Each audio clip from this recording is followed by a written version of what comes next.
HMC council సమావేశం రసాభాసకు సంబంధించి పూర్తి సమాచారాన్ని మా కరెస్పాండెంట్ నుమాన్ లైవ్ లో అందిస్తారు. నుమాన్.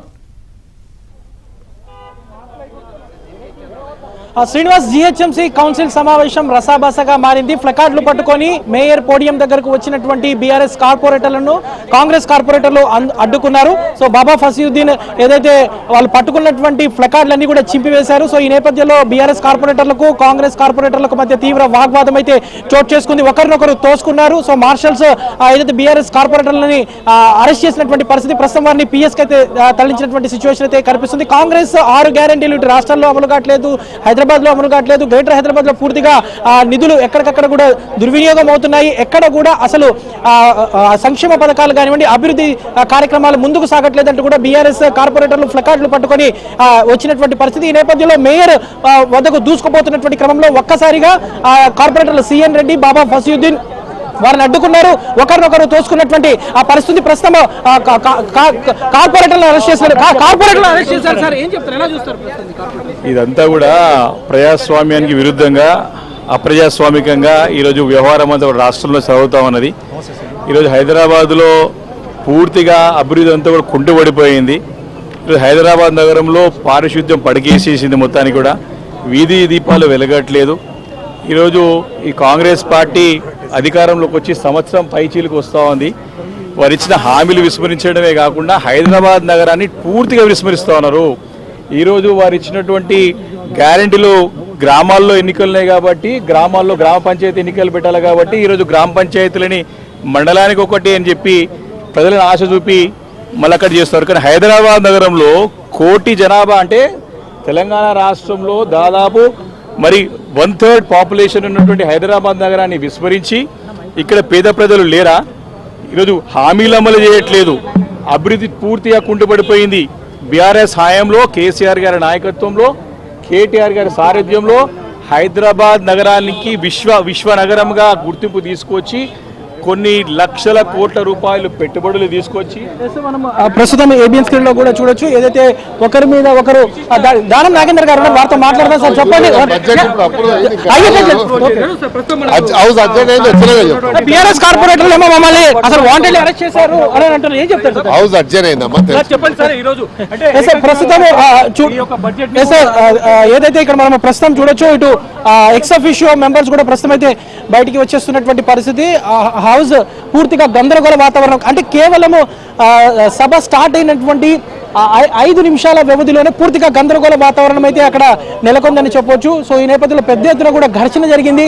ఒకరినొకరు తోసుకున్నారు, ఒకరి మీద ఒకరు దుర్భాషలు ఆడుకున్నారు, ఘర్షణకు దిగారు. మొత్తం కూడా ఒక గందరగోళ వాతావరణం ఇటు బీఆర్ఎస్ కాంగ్రెస్ కార్పొరేటర్ల మధ్య జరిగింది. మరోవైపు ఇటు బీజేపీ కార్పొరేటర్లు మాత్రం ఇటు కాంగ్రెస్ బీఆర్ఎస్ రెండు ఒకటే, అందుకే అసలు కార్యక్రమం సభ ముందుకు జరగకుండా ఎక్కడికక్కడ కూడా అడ్డుకుంటున్నారంటూ కూడా చెప్తున్నటువంటి పరిస్థితి. ప్రస్తుతం సార్ చెప్పండి, అసలు సభను ఎట్లా చూస్తారు? బడ్జెట్ మీద ఎందుకు వాదన జరిగింది లోపల?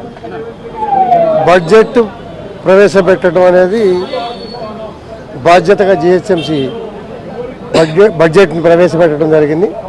దాని తర్వాత ముందు క్వశ్చన్ అవర్ కావాలని అడిగారు. బీజేపీ, కాంగ్రెస్, మిగిలిన సభ్యులంతా కూడా మేజర్ పర్సంటేజ్ బడ్జెట్ ప్రవేశపెట్టమని చెప్పి అడగడం జరిగింది. దాంతో కొన్ని పార్టీలు అల్లరి చేయడంతో బడ్జెట్ ఆమోదించి ఇప్పుడు క్వశ్చన్ అవర్ జరగబోతోంది. మనము చూడొచ్చు, ప్రస్తుతం అంతా కూడా గందరగోళ వాతావరణం నెలకొంది. ఇప్పటికే ఎక్స్ అఫీషియల్ మెంబర్స్ ఇంకా వస్తున్నటువంటి క్రమంలో అంతా కూడా విశ్వేశ్వర రెడ్డి గారు సార్ చెప్పండి, అంతా గందరగోళ వాతావరణం నెలకొంది. అసలు చర్చ జరగకుండా అర్ధాంతరంగా ముగుస్తుంది. గందరగోళం ఎందుకే చేసే తప్పులని దివాలా తీసిన వాళ్ళు, వీళ్ళేమో ఉన్నాయి హైదరాబాద్ను అసలు ఉన్న డబ్బులు హైదరాబాద్ కాకి ఎక్కడో పెడుతున్నారు. ఈ పథకానికి హైదరాబాద్ అంటారు కదా, హైదరాబాద్ బడ్జెట్ ఇప్పుడు రాష్ట్ర ప్రభుత్వం ఏమో 3,000 కోట్ల ఇచ్చినామంటుంది. 8,000 కోట్లు జిహెచ్ఎంసీ బడ్జెట్ ఉంది. చర్చ కూడా చేయకుండా బీఆర్ఎస్ కార్పొరేటర్లు నిరసన చెప్తే వాళ్ళని అరెస్ట్ చేస్తారు. ఎట్లా చూడొచ్చు సార్?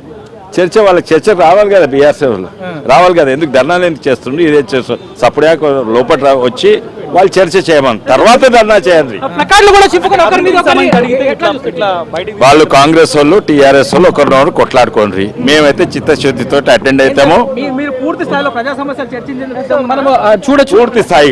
పూర్తి స్థాయిగా మోరీల నుంచి, రోడ్ల నుంచి, ఎలక్ట్రిసిటీ నుంచి ప్రతి ఒక్కటి, మూసీ నుంచి హైడ్రా గురించి అంతా కూడా చర్చించడానికి తయారున్నాం మేము. Yes, మనం చూడొచ్చు అంతా కూడా ఎక్కడికక్కడ కూడా ఒక గందరగోళ వాతావరణం అయితే ఇక్కడ నెలకొంది. పెద్ద ఎత్తున పోలీసులను మోహరించారు, మార్షల్స్ కూడా ఇక్కడ మోహరించినటువంటి సిచ్యువేషన్ కూడా మనకు కనిపిస్తుంది. సో ప్రస్తుతం మనము చూస్తున్నాము ఎక్స్ అఫీషియల్ మెంబర్స్ వివేక్ దాంతో పాటు కార్పొరేటర్లు అందరూ కూడా లోపలికి అయితే చేరుకుంటున్నటువంటి పరిస్థితి. మీ కార్పొరేటర్లు ఏదైతే పెట్టినటువంటి సిచ్యువేషన్ ఎట్లా చూస్తారు, ఏం చెప్తారు?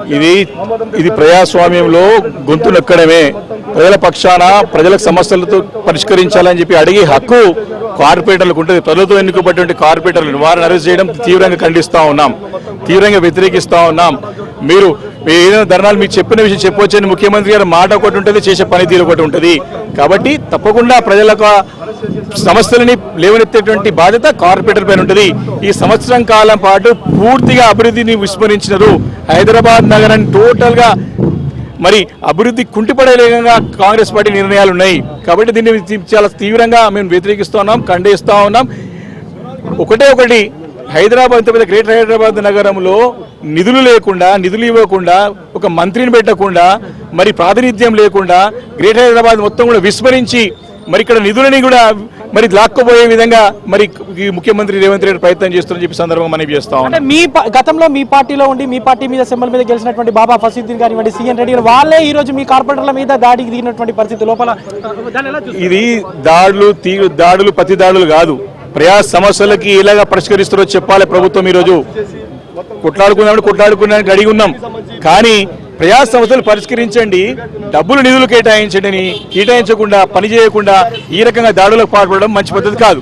మనం చూడొచ్చు ప్రస్తుతం ఏదైతే లోపల అంతా కూడా ఒక గందరగోళ వాతావరణం నెలకొంది. ప్రస్తుతము సభ ఎక్కడికక్కడ కూడా గందరగోళంగా అయితే లోపల కొనసాగుతుంది. ప్రస్తుతం సభనైతే వాయిదా వేశారు. సో సభ కొనసాగుతుందా లేకపోతే వాయిదా పడుతుందా ఏంటనేది మాత్రం దాని మీద క్లారిటీ లేదు. కేవలము పట్టుమని 10 నిమిషాలు కూడా సభ ముందుకు జరగనటువంటి పరిస్థితి. దాని మీద అసలు సమస్యల మీద ఎలాంటి చర్చ జరగలేదు. చర్చ జరగకుండానే సో ఏదైతే కౌన్సిల్లో అంతా కూడా ఒక గందరగోళ వాతావరణం నెలకొన్నటువంటి సిచ్యువేషన్ కూడా మనకు కనిపిస్తుంది. ప్రస్తుతం మనము చూడొచ్చు అంతా కూడా పూర్తిగా ఒక గందరగోళ వాతావరణం ప్రస్తుతం మనకి ఇక్కడ కనిపిస్తుంది. ఎక్స్ అఫీషియల్ మెంబర్లు కూడా లోపల ఉన్నటువంటి గొడవ నేపథ్యంలో వారందరూ కూడా బయటికి అయితే చేరుకున్నారు.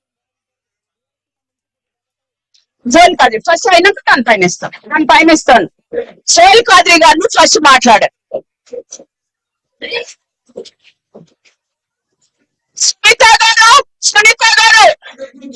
సునీత గారు this is the house. Sunitha